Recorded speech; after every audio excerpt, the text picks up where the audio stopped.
Hello everybody, Chacruna followers. This is Bia Labate in University of Texas at Austin.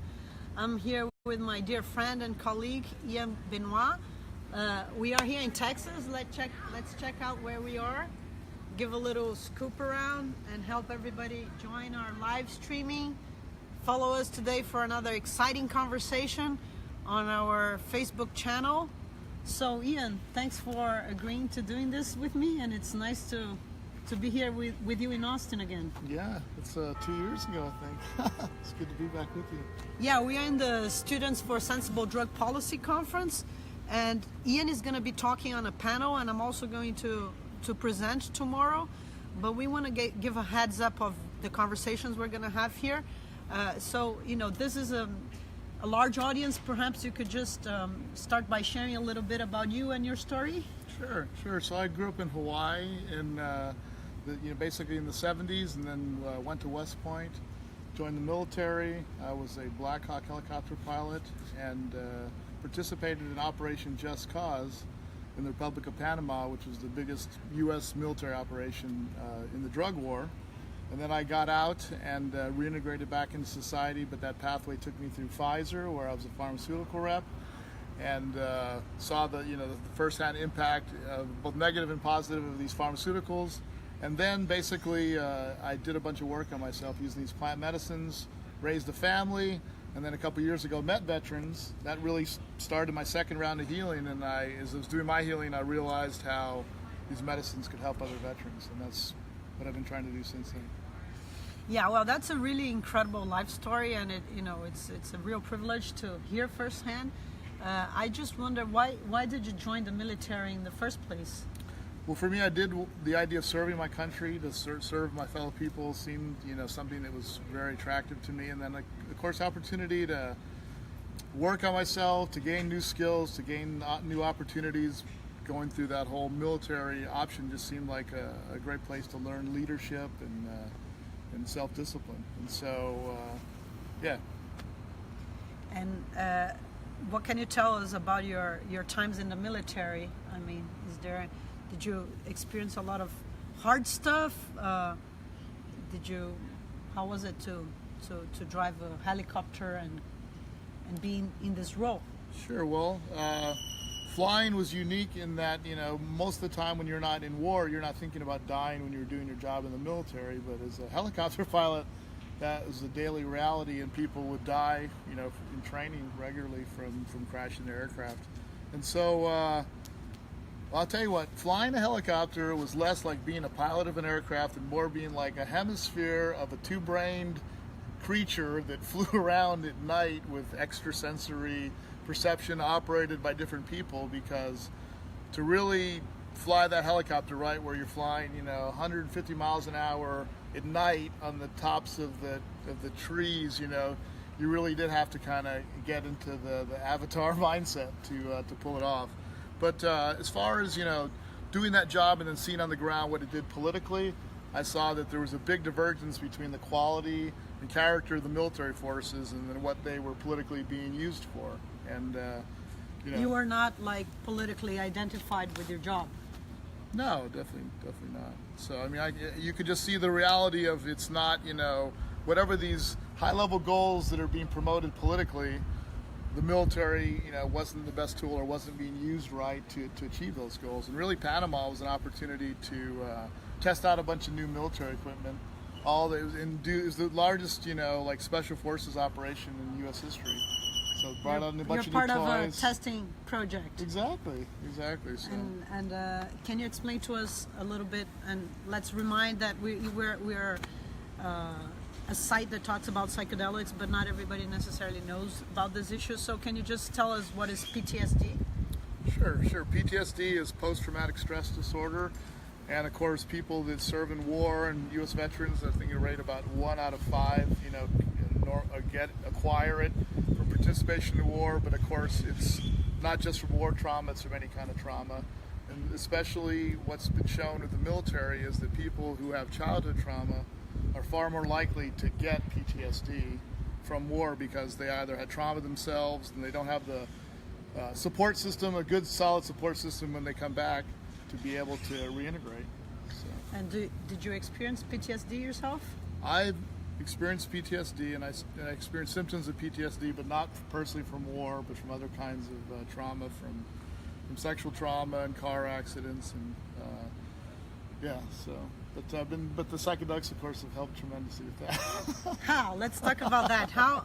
It's the core of our interview here. It's the title, the opening. How do you think psychedelics can help heal PTSD?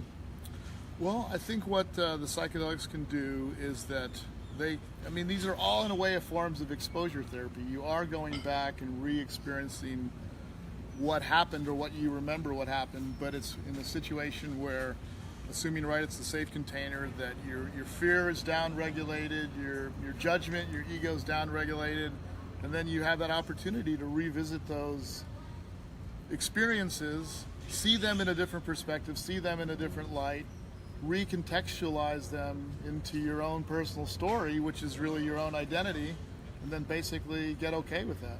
So what psychedelics have you used to the goal with self-healing? Pretty much all of them along the way. Maybe talk a little bit about your experiences with ayahuasca or MDMA? Or... Yeah, with ayahuasca, I've used ayahuasca many times over the past couple of years, and it's just been really tremendous to do. Like, I can look at a specific ceremony where I worked on a specific trauma, and go, okay, that box for myself and my work was checked, and doing that, numerous times over different ceremonies. So it allowed me to work on sexual traumas, the death of my sister, car accidents involving my family, multiple car accidents. My sort of accumulated trauma from flying. It wasn't war trauma in itself, but just the almost crashing and dying many times in a helicopter. And how is it that ayahuasca helps you? Is it like you revive these things, or you remember them? I know it's very hard to describe, because I also drink ayahuasca, and I know there's that term, the ineffability, that is hard to explain. But do you think you can get more into like an example or tale or on?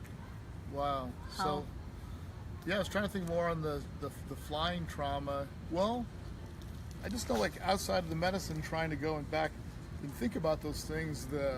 Just think about the emotional resonance, the emotional power of the memory is just too strong, and it makes me scared of it. But being able to experience that in under the medicine is just, getting okay with it, because I guess it's experiencing it in a way that you don't have those emotional side effects. And then it's sort of like a skateboarder doing a trick. Once you can do the trick, then you have that ability to go and do it over and over again. So once you get comfortable experiencing that thing, then it opens the door. It doesn't mean you're done, but it opens the door to go back there safely, I guess. Like an experience to go in and out, and be more in control. Have a kind of distance of yourself. Exactly. And but it's a more control where you're still having to let go at the same time, but it's one that you have that safety. The medicine and the containers giving you that safety to say, okay, I can safely let go. And do you think that there are maybe also some risks in like taking ayahuasca to deal with PTSD and maybe amplify or relive that trauma in a way that is not necessarily like a catharsis, that is not necessarily positive, but that ends up re-traumatizing you? Sure. These are ultimately psychic magnifiers, and if their magnification is used with somebody who doesn't have the physical and emotional integrity to hold it, it can just blow that person apart. And that's why I think the support of doing it in the right container with the right people with the right medicine, and I know in sort of the veteran world, which seems true in every other one, is that having a buddy, having a person, just like you would a sponsor, someone who's going to support you and taking you to the medicine, being there with you on the medicine, and then supporting you after it when you're reintegrating, which, as we know, is where the real opportunity is. That's the most challenging part, is you've gone back and revisited that safely, and now you have a new perspective to look at it. And now how do you put that in your whole identity? Because as I know, you have not only done this for yourself, but you're also have helped facilitate this experience for other people. So in your experience with your colleagues, veterans, have you seen a lot of like firsthand, have you witnessed a lot of success and good stories and outcomes? Yeah, and yes, and there's absolutely nothing more personally valuable as an experience to watch, like personal transformation of other people, where you're just there to support them. You know, you don't have the ego attachment to their work. Yeah, and it's definitely amazing transformation. So what is your larger like political goal and view with this movement, and what would you like to see the government doing, and how can we advance this discussion in society? I'd like the government to be giving veterans ayahuasca vouchers and other plant medicine vouchers they got out of the military that they could use and go and take to clinics where they could go and get this medicine work, and then they'd have all the other, you know, support, yoga, acupuncture, flotation tanks, you know, all these other therapies to help reintegrate people. And then once we prove it out for veterans, then everyone else should be able to get that kind of treatment. The as veterans well. will be our test there again. Exactly, the test for guinea pigs. But don't you think that maybe if a lot of veterans drink ayahuasca, reflects on the war and... Sure, I think so. And who better than to report back as to its efficacy and or lack thereof, or ultimately the limitations of the use of the military as a political tool. You know, it's just, our military is awesome, but it doesn't get us the political results. We've been in Afghanistan 14 years. We don't have anything to really show for it. Maybe then the government won't want to fund therapy with ayahuasca. But if we do it fast enough, we'll get ahead of the curve. Okay, we are with Ian Benouis in UT Texas at Austin. And keep tuned, we're going to be live streaming, and thanks for following us and